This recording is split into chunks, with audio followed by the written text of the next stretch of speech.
Assalamu alaikum, dear students. Today is the second part of the motion. In the previous video we have discussed the definition of motion and rest, and we have also discussed the displacement and distance. Now in second lecture we are going to start third physical quantity, that is speed. Speed means, for example, it actually expresses the rate of motion. Speed actually expresses the rate of motion. How it tells us about how fast or how slow the object is moving. Speed we can define in simple words here. It is the distance covered by an object in a given time. So speed we can write as distance traveled by object in a given time, distance by time. So assigned it will be meter per second. So speed is a scalar quantity, we know, because it only tells us about the magnitude.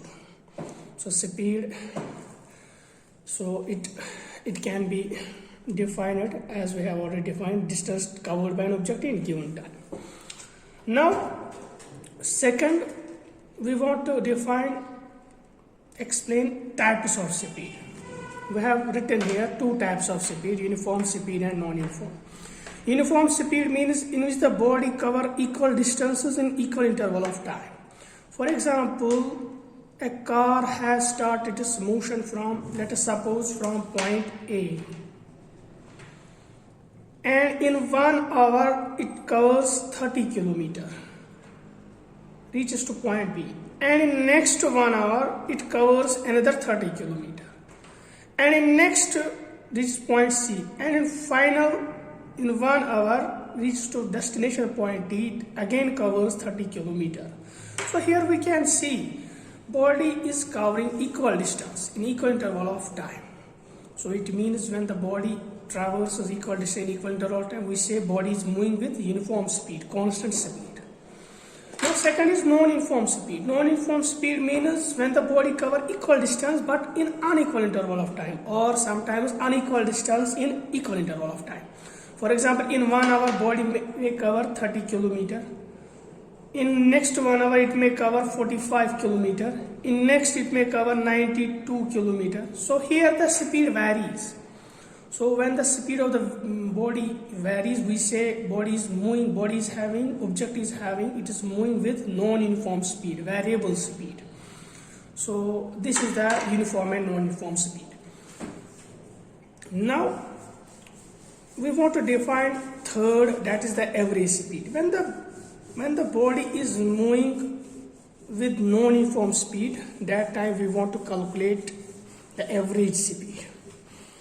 So let us try to understand the third part, that is average speed. Average speed means it is the total distance traveled by an object by total time taken. Average speed means total distance traveled by total time taken. So average speed it means total distance traveled by total time taken. So in short we can say average speed when for example, body has started its motion from point A, say in the first 3 hours it covers 45 kilometers, in the next 4 hours it covers 60 kilometers, reaches to the destination point B. For example, here we have to find the average speed. So we can say total distance, we will add 45 plus 60 divided by total time. So it will give us, this is 105 by 7. So it means 15 kilometers per hour is its average speed.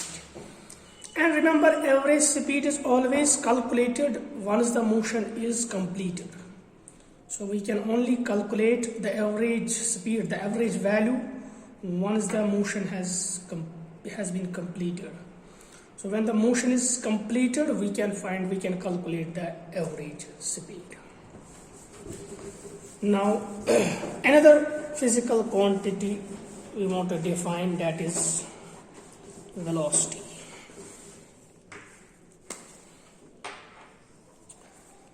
So next is velocity. Velocity is what it is actually. It is the speed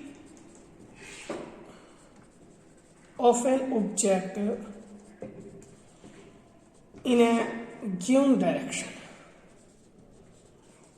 So velocity is basically that we can also express velocity as displacement by time. So it is a rate of change of displacement by time, or the speed of an object. When we include the direction of speed, that becomes the velocity. Velocity is a theoretical concept.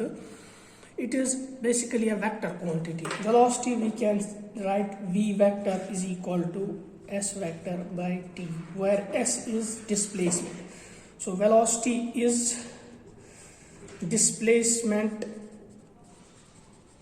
by time taken. Displacement by time taken. Now again, there are two types of velocity. There can be two types of velocity. Uniform velocity, just like we have discussed the types of speed. Uniform velocity, it is the velocity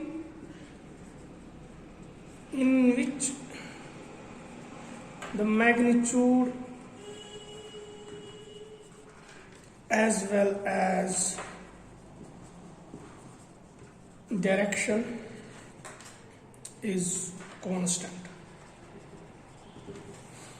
So when the magnitude as well as the direction of the velocity remains unchanged, remains constant, we say body is having uniform velocity. And uniform velocity is possible only in 1D motion. Since in 1D motion, one-dimensional motion means linear motion, when the body is moving along the straight path, so the direction is fixed, so body can have uniform velocity in 1D motion. When the body is moving on the curved path, so the direction is continuously changing, body will be moving with non-uniform velocity. So non-uniform velocity means when the magnitude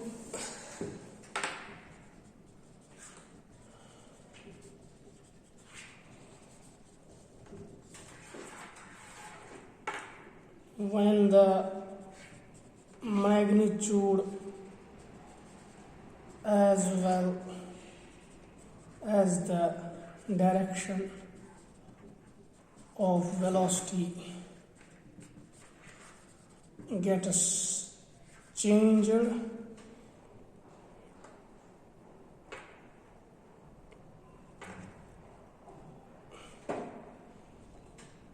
velocity is known as non-uniform velocity or variable velocity.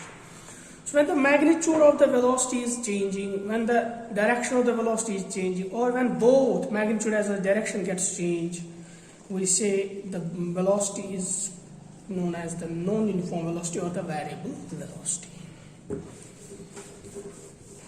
Similarly, when the body is moving with non-uniform velocity, then we can calculate the average velocity. Average velocity. Suppose body has started its motion from A. Initially, when time was 0, let us suppose it was having some velocity, say u. After reaching to point B, so after t time, the velocity has been changed because of the change in magnitude. So it is the final velocity becomes v. Now we want to calculate average. Average will be v vector plus u, final velocity plus initial divided by 2. So this formula will help us to calculate the average velocity of an object. So velocity and speed. So there are some different. Velocity is a vector quantity. Speed is scalar quantity. velocity can be zero, velocity can be zero, negative as well as positive, depending upon the displacement, if it is positive, negative or zero. For example,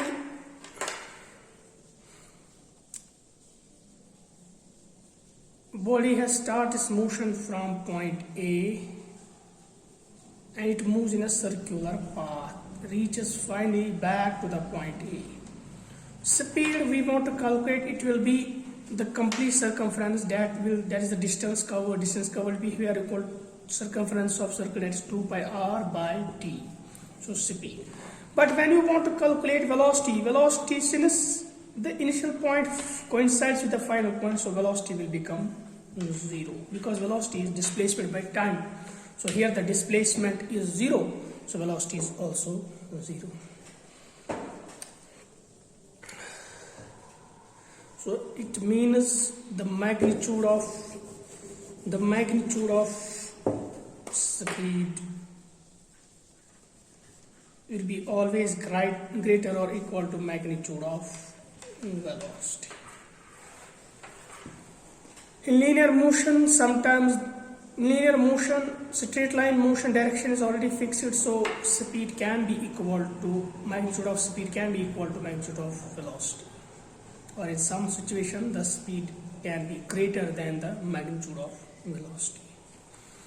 Now, there is one more physical quantity, that is the acceleration.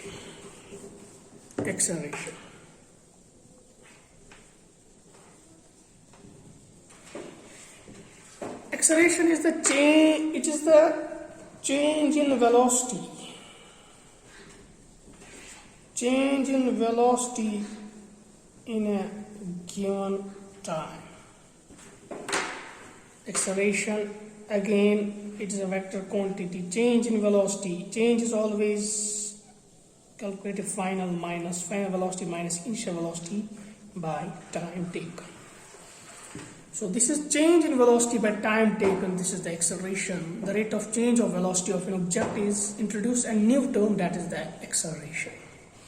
So acceleration, now SI unit, if you want to calculate of acceleration, that will be, since velocity has meter per second divided by second, it will be meter per second square or meter second inverse 2.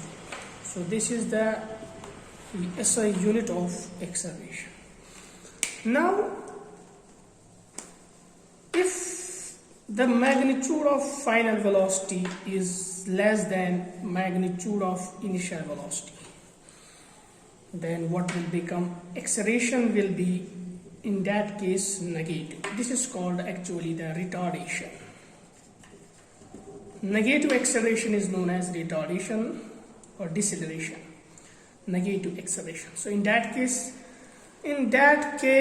the direction of the velocity will be opposite to the direction of the motion of an object.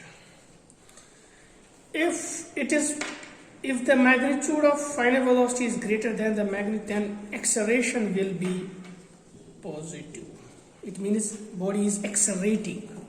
In this case, body is decelerating.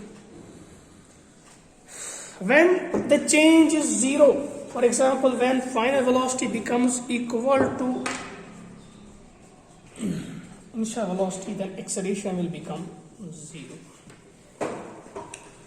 So acceleration will become zero.